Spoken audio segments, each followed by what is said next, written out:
Então saiba que neste mundo nós passaremos por tribulações, por problemas, por aflições, mas devemos confiar sempre na soberania de Deus, que Ele está no controle de tudo, de nossa vida, sabendo sempre que tudo o que nós passamos será para o nosso proveito, porque Deus está no controle de tudo.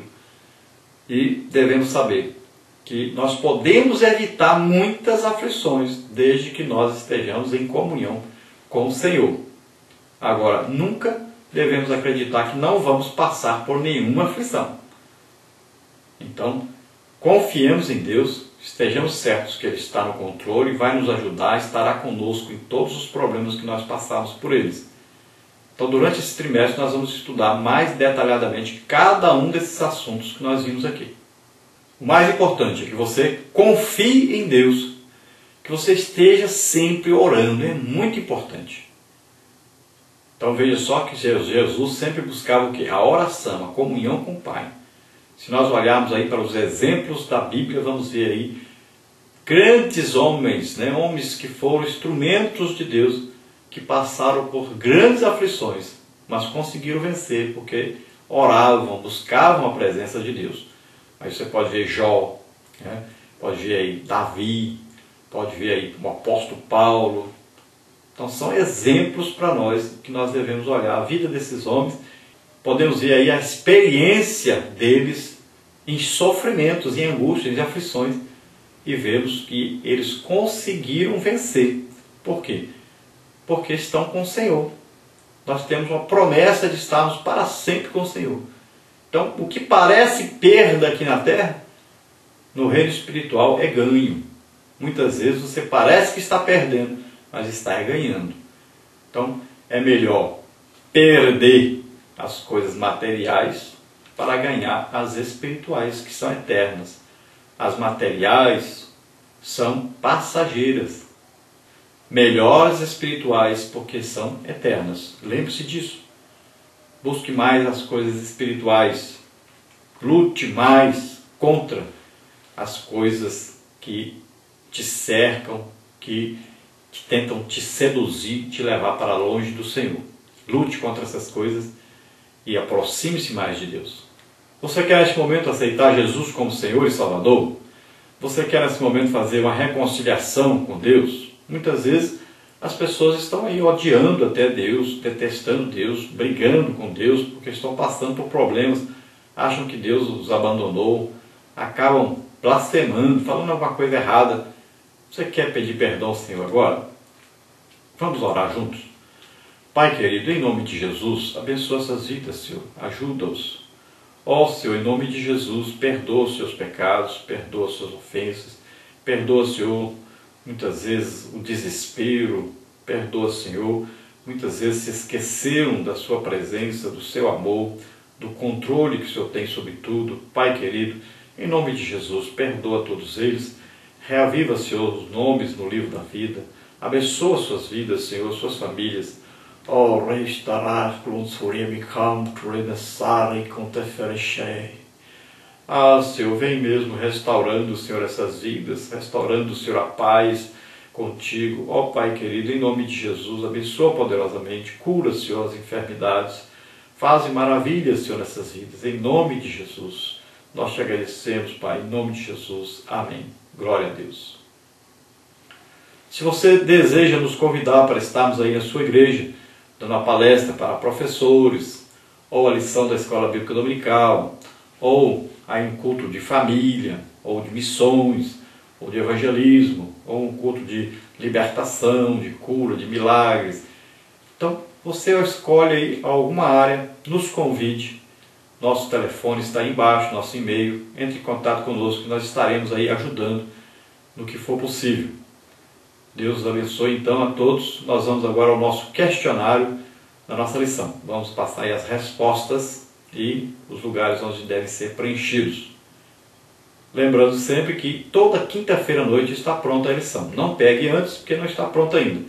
Só quinta-feira à noite. A partir de quinta-feira à noite estão prontos aí os vídeos e também os estudos na nossa página na internet, que você vê aí o endereço.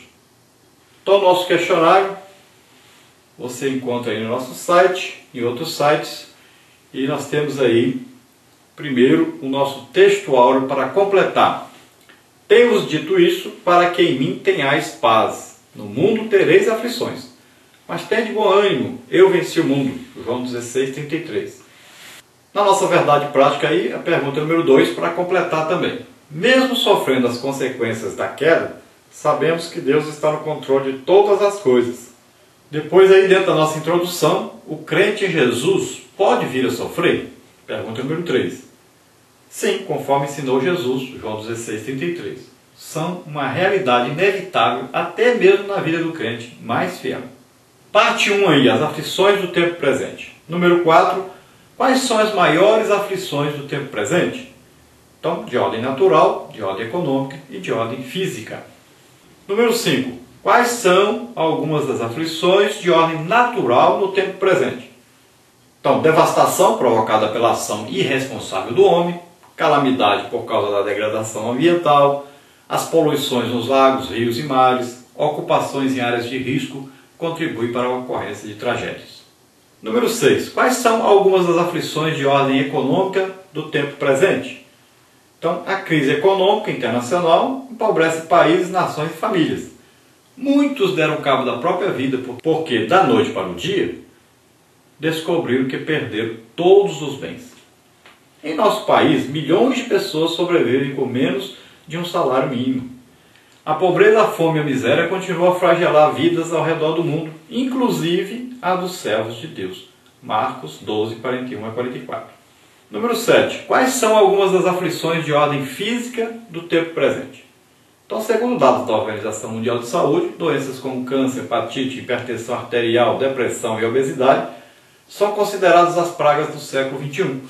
Muitos crentes fiéis são vítimas do câncer. Muitos crentes fiéis desenvolvem a depressão. Muitos crentes fiéis desenvolvem a hipertensão arterial. As enfermidades também atingem os salvos e são consequência da queda. Romanos 6, 23. Também há enfermidades de natureza espiritual e oriundas de práticas pecaminosas. Mateus 9, 32, 33 e João 5, 14, 15. Parte 2. Por que o crente sofre? Então, número 8. Quais os principais motivos que levam o crente a sofrer? Então, a queda, a degeneração humana, o novo nascimento e o sofrimento. Número 9, então, o sofrimento é algo comum a todos os homens, sejam ímpios, sejam justos. Uma razão para a existência do mal é sua queda.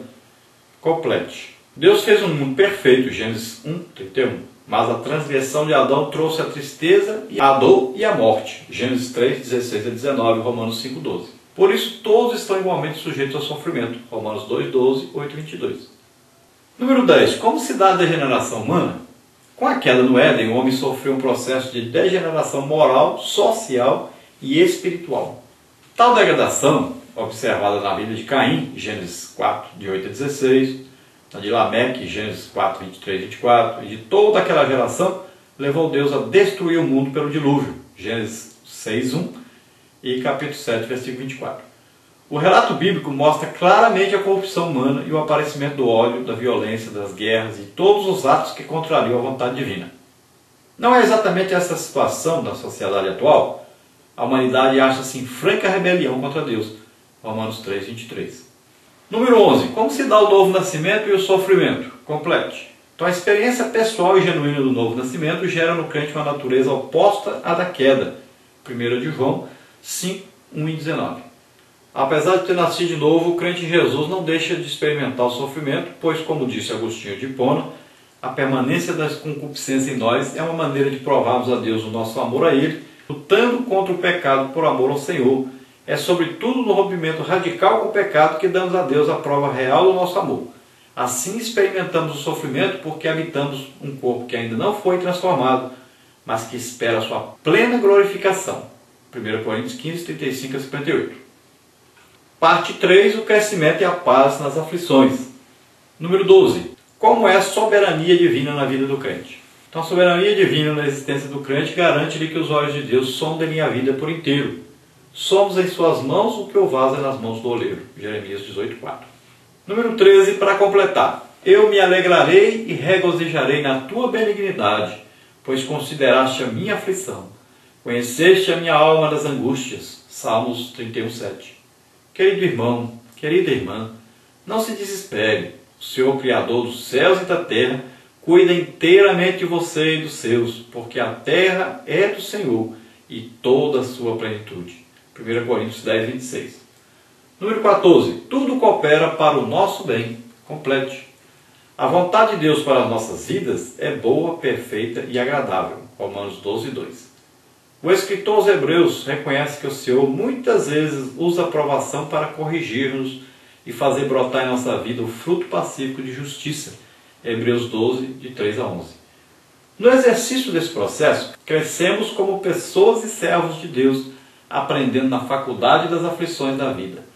Assim podemos dizer inequivocadamente que todas as coisas contribuem juntamente para o bem daqueles que amam a Deus, daqueles que são chamados por seu decreto. Romanos 8, 28. Número 15. Como vivemos desfrutando a paz do Senhor? Complete. Olhar para o sofrimento e a aflição humana e, paradoxalmente, desfrutar da paz de Cristo parece-nos loucura, mas não o é quando entendemos que Deus age segundo o conselho da sua vontade, visando sempre o bem e o crescimento dos seus filhos. O deserto da vida não é percorrido sob a ilusão mágica da sombra e água fresca, mas com os pés firmes na realidade desértica do sol escaldante. Romanos 5, de 1 a 5, Filipenses 4, 7. Nesse interregno, porém, desfrutamos a bondade, a misericórdia e a proteção do Criador dos céus e da terra. Mesmo vivendo em um mundo de aflições, podemos experimentar a paz que excede todo o entendimento. E a nossa conclusão aí para completar, número 16. Neste mundo estamos sujeitos a aflições e sofrimentos de qualquer espécie. A vida cristã envolve períodos difíceis e trabalhosos. No entanto, se a nossa expectativa estiver na soberania de Deus e no seu bem, desfrutaremos, mesmo que andemos em aflição, da mais perfeita e sublime paz de Cristo. Que ao longo desse trimestre, o Todo-Poderoso ilumine-lhe a mente e o coração para deleitar-se em sua eterna e maravilhosa graça. Amém. Glória a Deus. Aleluia.